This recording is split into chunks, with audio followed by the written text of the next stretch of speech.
સુરત શહેરના ભીસ્તાનથી ઊન વિસ્તારમાં ગત તારીખ 17 મે 2025ના રોજ દર્દી લેવા જતી 108 એમ્બ્યુલન્સની આગળ બીઆરટીએસ રૂટમાં કાર હંકારનારનો વિડીયો સોશિયલ મીડિયામાં વાયરલ થયો હતો. ઇમરજન્સી હોવા છતાં પણ એમ્બ્યુલન્સની સાઈડ આપવામાં આવી ન હતી, જેથી મેડિકલ ઇમરજન્સીના કોલ માટે જઈ રહેલી એમ્બ્યુલન્સ 10 મિનિટ મોડી પહોંચી હતી.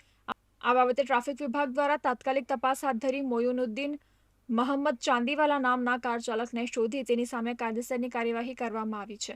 જ્યારે કાર ચાલકે પોતાના બચાવમાં કારમાં બાળકે ચાલુ કરેલા મ્યુઝિક સિસ્ટમમાં સાયરન ન સંભળાયું હોવાનું જણાવ્યું હતું. જોકે વાયરલ વિડીયોના આધારે પોલીસે અને ટ્રાફિક વિભાગે કાર ચાલકને ઝડપી પાડી કાયદાનો પાઠ ભણાવ્યો હતો. તો બીજી તરફ પોલીસે પણ લોકોને અપીલ કરી છે કે આ પ્રકારે ઇમરજન્સી વાહનની આગળ ક્યારેય પણ વાહન હંકારવું નહીં. એમ્બ્યુલન્સ હોય કે ફાયર વિભાગનું વાહન કે પછી અન્ય કોઈ પણ ઇમરજન્સી વાહન પોતાનું સાયરન વગાડતું હોય ત્યારે ઝડપથી પોતાનું વાહન સાઈડ ઉપર કરી લેવું જોઈએ.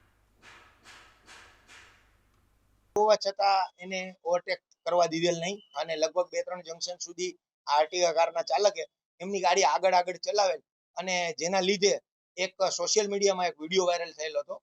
તો આજ રોજ અમારા ટ્રાફિક વિભાગના ડીસીપી સાહેબ, અમારા જેસીપી સાહેબ અને અમારા એસીપી શ્રી ટંડેલ સાહેબ દ્વારા અમોને એક ટીમ સ્વરૂપે આ અર્ટિગા કારના માલિકની શોધખોળ અર્થેની કામગીરી સોંપેલ હતી, જેમાં મોઇનુદ્દીન મોહમ્મદ અલ્તાફ ચાંદીવાલા બીબીની વાડી રાણી તળાવ ખાતેથી અમે આ કારને વેરીફાઈ કરી અને કાર ચાલક અને વાહનને અમે ટ્રાફિક શાખામાં આજરોજ લાવેલ છીએ.